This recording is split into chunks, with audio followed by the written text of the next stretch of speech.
Hello students, today I am starting with exercise 9.1. Question number 5 is Rohit went to school for 220 days in a full year. Rohit एक पूरे साल में सिर्फ 220 days ही school गया है. If his attendance is 95%, अगर उसकी अटेंडेंस 95% है तो आपको ये बताना है find the number of days on which the school open, कि कितने दिन स्कूल ओपन था. आप क्या करेंगे, आपको नहीं पता टोटल कितने दिन स्कूल ओपन था. सबसे पहले आप लेट करेंगे, let number of days on which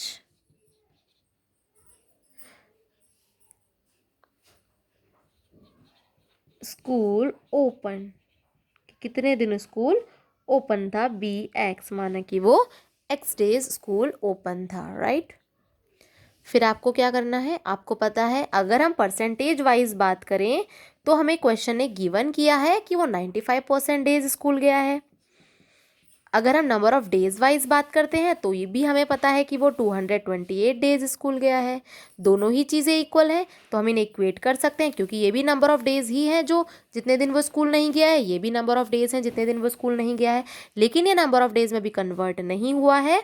आप परसेंट को नंबर के बराबर नहीं इक्वेट कर सकते हैं, आपको उसे डिजिट में कन्वर्ट करना होगा. 95% को डिजिट में कैसे कन्वर्ट करते हैं, परसेंटेज को आप नंबर में कैसे कन्वर्ट करते हैं, आपको उसको उसके टोटल से मल्टीप्लाई करना होता है. टोटल यानी कि कितने दिन वो टोटल स्कूल आपका ओपन था, राइट. अब आप क्या करेंगे, 95% का मतलब होता है 1/100 मल्टीप्लाई एक्स इक्वल 228. अब आप इसे सिंप्लीफाई करेंगे. आपको क्या करना है, एक्स को आप लेफ्ट हैंड साइड पर ही रखेंगे, आप 100 को ट्रांसपोज करेंगे मल्टीप्लाई में और 95 को ट्रांसपोज करेंगे डिवाइड में. अब आपको इसे सिंप्लीफाई करना है और सिंप्लीफाई करने के बाद आपका आंसर आएगा 240 डेज, यानी कि 240 डेज का 95% is 228 days. Question number 8 is wheat is cheaper than rice by 20%. आपके वीट जो हैं वो सस्ते हैं राइस से 20%, यानी कि गेहूं सस्ते हैं चावल से 20%.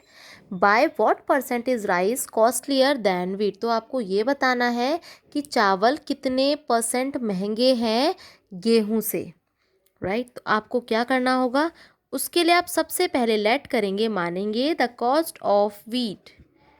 वीट की कॉस्ट कितनी है, माना कि वो एक्स रुपीज़ के हैं, वीट जो हैं आपके एक्स रुपीज़ के हैं. और आपको ये पता है कि जो आपके राइस हैं वो 20% महंगे हैं, क्योंकि वीट तो 20% सस्ते हैं, दैट मीन्स राइस 20% महंगे हैं. तो कॉस्ट ऑफ राइस, राइस की क्या कॉस्ट होगी, कॉस्ट ऑफ राइस भी एक्स के तो वीट हैं और वीट से वो 20% ज़्यादा है, उसका उसका जो कॉस्ट है वो 20% ज़्यादा है. किसका 20% ज़्यादा है, वीट का. वीट से 20% वो महंगे हैं. अब आप इसे कैलकुलेट करेंगे, सिंप्लीफाई करेंगे. एक्स प्लस 20% ऑफ एक्स, 20% का मतलब मैंने आपको बताया 1/100 पार्ट इंटू एक्स. अब आप इसे सिंप्लीफाई करेंगे, x plus 20 into x is 20x upon 100 and this is, अब आप इसे सिंप्लीफाई कर सकते हो, 21 जा 20, 25 जा 100. Now this is 5x plus x upon 5 and your answer is 6x plus 5.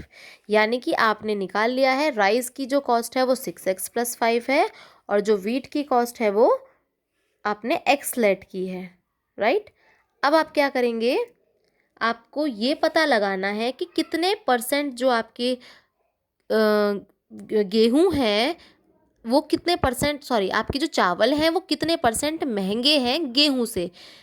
हमें ये तो पता चल गया है कि वीट जो है वो सस्ते हैं 20% गेहूं से, लेकिन wheat is cheaper than rice by 20%. लेकिन हमें ये नहीं पता कि कितना परसेंट राइस कॉस्टलियर है दैन वीट से, यानी कि कितना परसेंट गेहूं वो चावल हमारे महंगे हैं गेहूं से.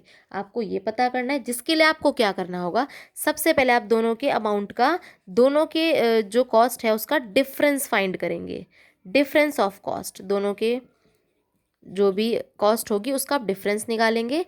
डिफरेंस ऑफ कॉस्ट 6x/5 है राइस की कॉस्ट, उसमें से माइनस करेंगे आप वीट की कॉस्ट, तो आपका आंसर आएगा x/5। तो दोनों का जो डिफरेंस है इज x/5 रुपीज़। अभी भी आपको परसेंटेज नहीं पता चली है, आपको ये पता चल गया है कि गेहूं कितने के हैं और चावल कितने के हैं। अब आपको परसेंटेज पता करनी है। Percentage of cost of wheat to that cost of rice। आपको राइस से उसकी परसेंटेज बतानी है वीट की कि वो वीट से कितने महंगे हैं। उसके लिए आप क्या करेंगे, जो भी आपका डिफरेंस आता है आपको वो लिखना है। और डिनोमिनेटर में आप क्या लिखते हैं, डिनोमिनेटर में आप लिखेंगे राइस का प्राइस, क्योंकि आपको राइस ही बताने हैं कितने महंगे हैं, 6x/5। जिस भी चीज़ को आपको बताना है कि वो कितनी कॉस्टलियर है या कितनी चीपर है, उसको आप डिनोमिनेटर में रखेंगे, और जो आपका दोनों अमाउंट का डिफरेंस होगा उसको आपको न्यूमेरेटर में रखना है, और मल्टीप्लाई में आप करेंगे क्योंकि आपको आंसर को परसेंटेज में कन्वर्ट करना है, तो आप उसे 100 से मल्टीप्लाई करेंगे। मैंने आपको बताया है जो भी आपका न्यूमेरेटर है वो आप ऊपर लिखते हैं, देन जो भी आपका डिनोमिनेटर होगा इफ़ वो फ्रैक्शन में है, अगर आपका डिनोमिनेटर फ्रैक्शन में है तो आपको क्या करना होता है, न्यूमेरेटर को डिनोमिनेटर में और डिनोमिनेटर को न्यूमेरेटर में, यानी कि रेसिप्रोकेट करके उसको आप एज अ प्रोडक्ट लिखते हैं। बीच में आप मल्टीप्लाई का निशान लगाएंगे, न्यूमेरेटर लिखेंगे, मल्टीप्लाई का निशान लगाएंगे, और दूसरा जो आपका डिनोमिनेटर फ्रैक्शन है वो रेसिप्रोकल होके आ जाता है। रेसिप्रोकल का मतलब होता है डिनोमिनेटर न्यूमेरेटर हो जाएगा और न्यूमेरेटर डिनोमिनेटर हो जाएगा, देन मल्टीप्लाई 100। अब आप इसे सिंप्लीफाई करेंगे, 5 से 5 कैंसिल आउट हो जाएगा, x से x कैंसिल आउट हो जाएगा, आपका आंसर आएगा 100/6 which is equals to 16.67%। 16.67% आपके राइस कॉस्टलियर हैं देन वीट से।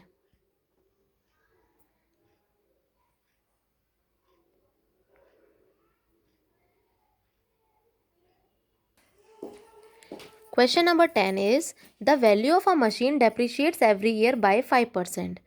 एक मशीन की जो वैल्यू है वो हर साल 5% घट जाती है। If the present value of the machine is ₹95,000, अगर मशीन की प्रेजेंट वैल्यू 95,000 है तो what was it's value last year, तो लास्ट ईयर उसकी वैल्यू कितनी थी। डेप्रिशिएट का मतलब होता है घटना, उसकी वैल्यू कम हो जाना। जब भी हम कोई मशीन मार्केट से परचेज़ करते हैं तो उसकी वैल्यू हमेशा हर साल कम हो जाती है। अगर हम उसे परचेज़ करके ले आते हैं तो उसकी वैल्यू डेप्रिशिएट हो जाती है, क्योंकि हम उसका यूज़ करते हैं तो उस यूज़ में जो यूज़ के वजह से उसकी कॉस्ट में कमी आ जाती है, दैट्स वाई वो वैल्यू डेप्रिशिएट हो जाती है हर साल।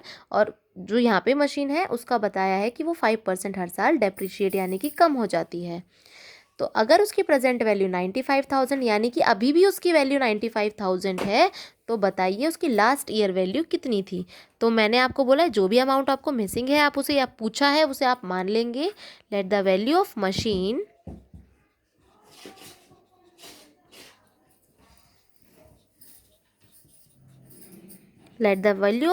लास्ट ईयर, हमने माना कि जो उसकी लास्ट ईयर जो वैल्यू है मशीन की वो ₹X थी। नाउ आपको बताना है percentage of depreciation every year, हर साल कितना डेप्रिशिएट होती है मशीन। परसेंटेज ऑफ डेप्रिसिएशन कितना है, विच इज क्वेश्चन में गिवन है 5%। हर साल मशीन की कीमत में 5% की कमी आ जाती है। अब क्वेश्चन ने आपसे बोला है कि उसकी प्रेजेंट वैल्यू 95% है। अकॉर्डिंग टू क्वेश्चन उसकी 95,000 है, अभी भी उसकी जो प्रेजेंट वैल्यू है वो 95,000 बची है। तो लास्ट ईयर उसकी वैल्यू कितनी थी, राइट। लास्ट ईयर उसकी वैल्यू ₹X थी, कि उस मशीन की वैल्यू ₹X थी, लेकिन उसमें इस साल 5% कमी आ गई होगी, राइट। 5% कमी आ गई है उस मशीन की वैल्यू में इस साल, और अभी उसकी वैल्यू क्वेश्चन ने गिवन की है कि अभी उसकी वैल्यू है 95,000। क्वेश्चन में गिवन किया है प्रेजेंट वैल्यू 95,000 है। अगर हम परसेंटेज वाइज बात करें तो लास्ट ईयर x थी उसकी प्रेजेंट वैल्यू, x में से 5% आपको माइनस करना है ताकि इस साल की वैल्यू पता लग सके, क्योंकि x रुपीज़ तो लास्ट ईयर थी उसकी वैल्यू। अब ये वाला साल हमने पूरा यूज़ किया है, उसे यूज़ करने के बाद जो उसकी वैल्यू है वो 5% कम हो गई होगी, यानी कि इस अमाउंट में से अगर हम 5% ऑफ x अगर हम माइनस कर देते हैं तो हमें आज की वैल्यू पता चल जाएगी, विच इज़ ऑलरेडी गिवन 95,000। तो वो 95,000 के इक्वेट कर सकते हैं आप। अब आप इसे सिंप्लीफाई करेंगे। परसेंट का मतलब मैंने आपको बताया 100 into x equal 95,000।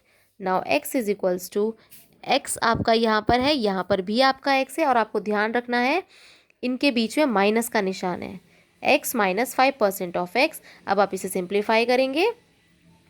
5 into x is 5x upon 100 equal 95,000। Now इसका आप एलसीएम लेंगे।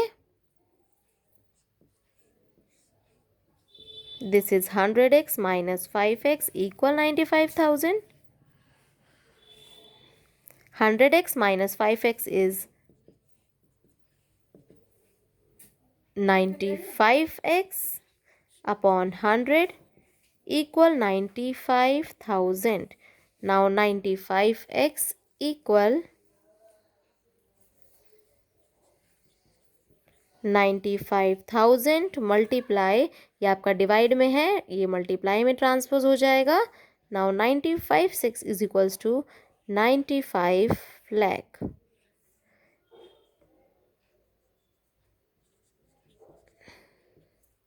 एक्स को आप लेफ्ट हैंड साइड पर ही रखेंगे और आप इसे ट्रांसपोज कर देंगे डिवाइड में। नाउ ये कैंसिल आउट होके आपका हो जाएगा 1 लाख। दैट मीन्स आपकी मशीन की लास्ट ईयर वैल्यू 1 लाख थी, जिसका 5% माइनस होकर उसकी वैल्यू अब हो गई है 95,000।